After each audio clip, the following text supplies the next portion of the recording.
Welcome to DJ's Dancefloors and I Do's, the podcast that helps engaged couples, like you, plan an unforgettable wedding day one beat at a time. Hello there, I'm your host, Shane Griffin, professional wedding DJ and MC with over 20 years experience, and right here, I share real advice, smart planning tips, and behind-the-booth insights to help you feel confident, organized, and ready to celebrate your big day. Congratulations! Whether you're just starting out or deep into wedding planning, you're in the right place. And before we get started, if I may, with today's episode, a couple of quick reminders for you. First, check us out on Facebook and Instagram at Shane Griffin Entertainment. Secondly, please like and subscribe to this podcast so you can be alerted when new episodes drop. And third, check our website, letshaneentertain.com, where you can find our list of entertainers, pricing, vendor referral partners, our very informative blog, and everything you really need to help you make those critical, informed entertainment decisions. And lastly, I've developed a free ebook, and it's titled The Bride's Guide to Wedding DJs, and it's available to you for free, no strings attached. If you'd like a copy emailed to you, simply send me an email, shanegriffinentertainment@gmail.com. That's shanegriffinentertainment@gmail.com, and I'll send it right out to you. Again, no strings attached. Okay, let's jump into episode 17, Reception Timeline Mistakes that can ruin your wedding day. Let me ask you a question. What is the most important part of your wedding reception? Some people would say the food. Others would say the dancing. Some might say the speeches, and others would say the venue. And while all of those things do matter, here's my answer after more than 20 years of weddings. It's the timeline. Because the timeline affects everything. The timeline affects your guests, your vendors, the energy, the atmosphere. The timeline affects whether people are excited, engaged, hungry, bored, dancing, or heading for the parking lot. I've seen average weddings become incredible because they had a great timeline, and I've seen beautiful weddings struggle because the timeline wasn't thought through. The good news? Most timeline mistakes are completely avoidable. And today, I want to walk you through some of the biggest reception timeline mistakes I see and show you how to avoid them, because when your timeline works, everything feels easier. Let's start with mistake number 1, trying to do too much. Now, I see this all the time. A couple gets engaged, they start gathering ideas, they create Pinterest boards, they attend weddings, they watch social media videos, and before long, they've accumulated 20 different ideas they want to include. Special dances, games, anniversary dances, bouquet toss, garter toss, multiple speeches, surprises, special presentations. The problem isn't any individual item. The problem is trying to fit all of them into a 3 or 4 hour reception. Something has to give. And usually what gives is the guest experience, because every activity takes time from the timeline. One of the most valuable things a couple can do is prioritize. Ask yourself, what are the 3 most important moments I'm looking for on my big day? What absolutely must happen? Start there. Because every minute spent doing one thing is a minute not spent doing something else. Now let's move on to mistake number 2, making cocktail hour too long. Now this one surprises people. Many couples assume longer cocktail hours are better. In reality, most cocktail hours work best around 45 to 60 minutes. Maybe 75 minutes in certain situations if photos go long.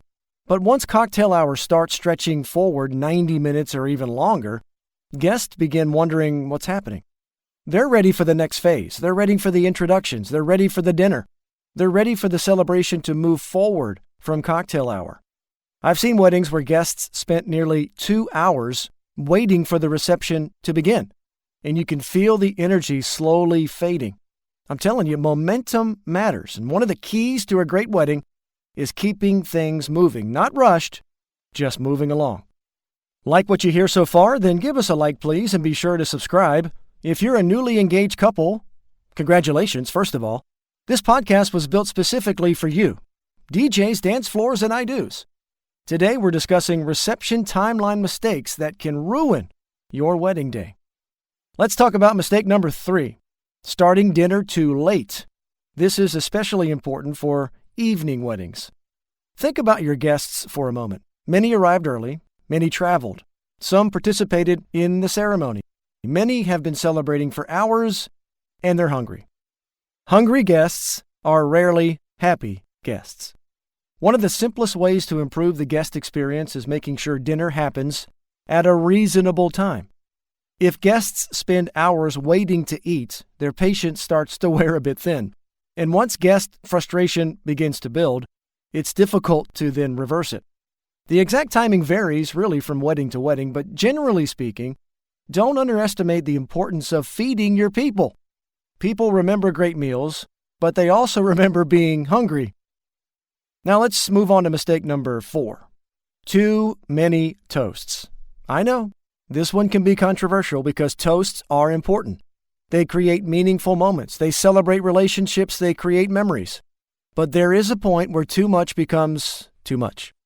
I've seen receptions with 8, 9, even 10 different people doing toasts. And here's what happens.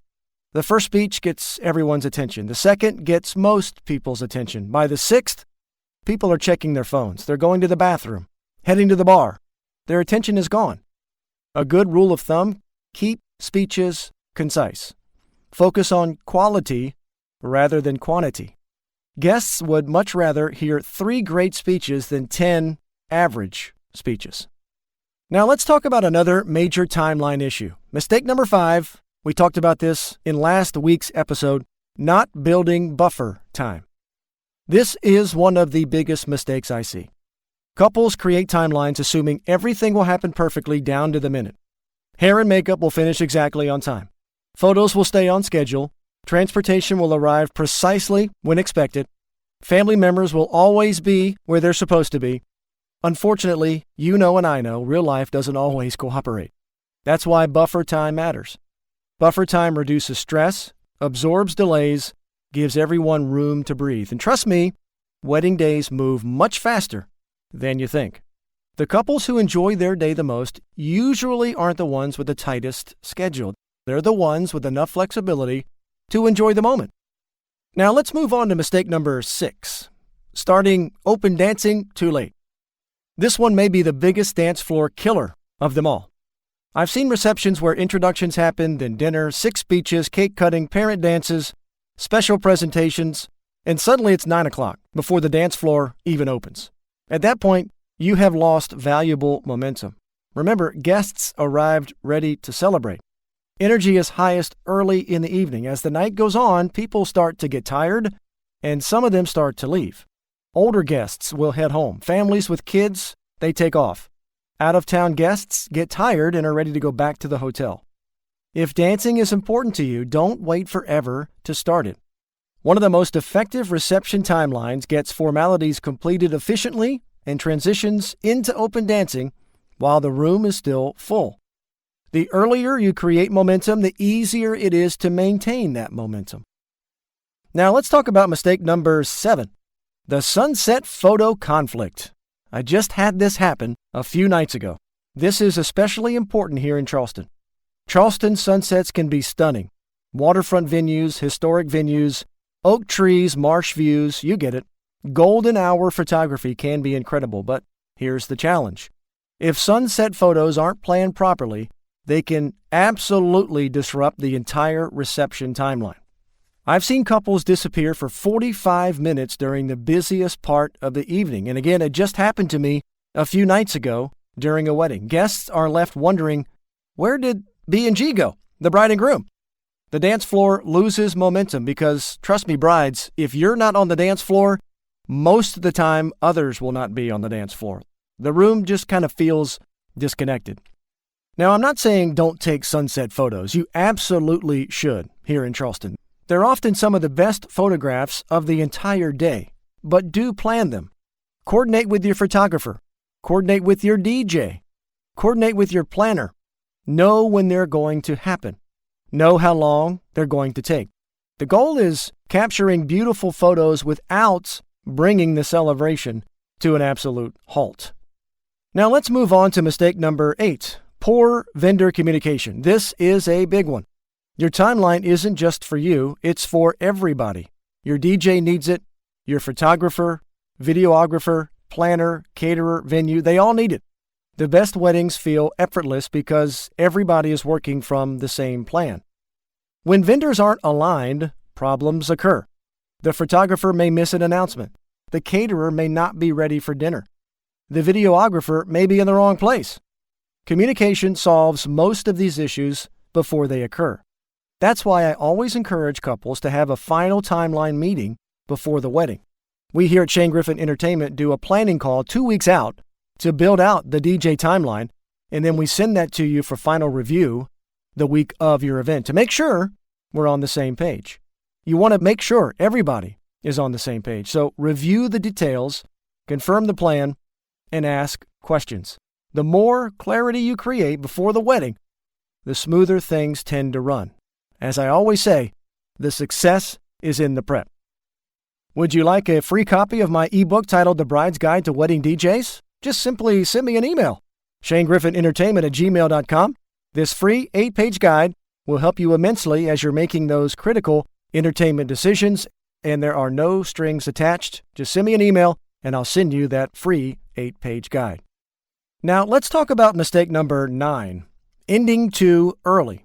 This doesn't happen often, but when it does, it's certainly noticeable. A couple spends months planning their wedding, the dance floor is packed, guests are having a great time, and then suddenly, the reception is coming to an end.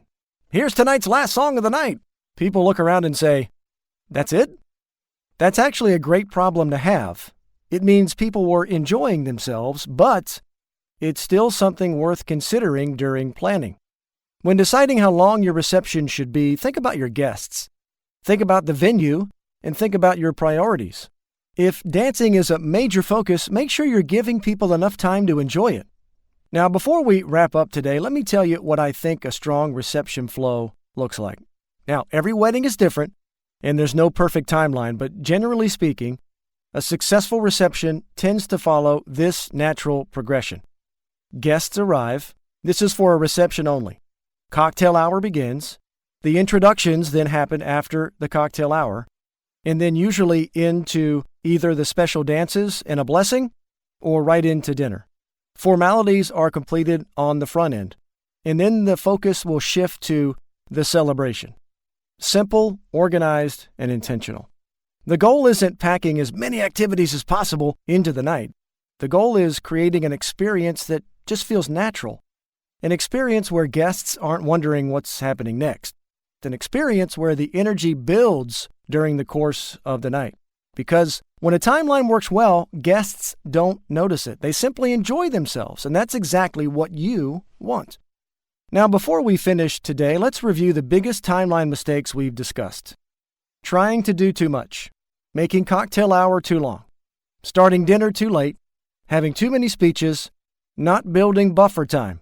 That's a big one. Another big one, starting dancing too late. Poorly planned sunset photos. Lack of vendor communication. And finally, ending the celebration too early. Every one of these mistakes is avoidable, and fixing even one of them can dramatically improve the guest experience. Thanks so much for listening today. I really appreciate it. Here's my final thought for you.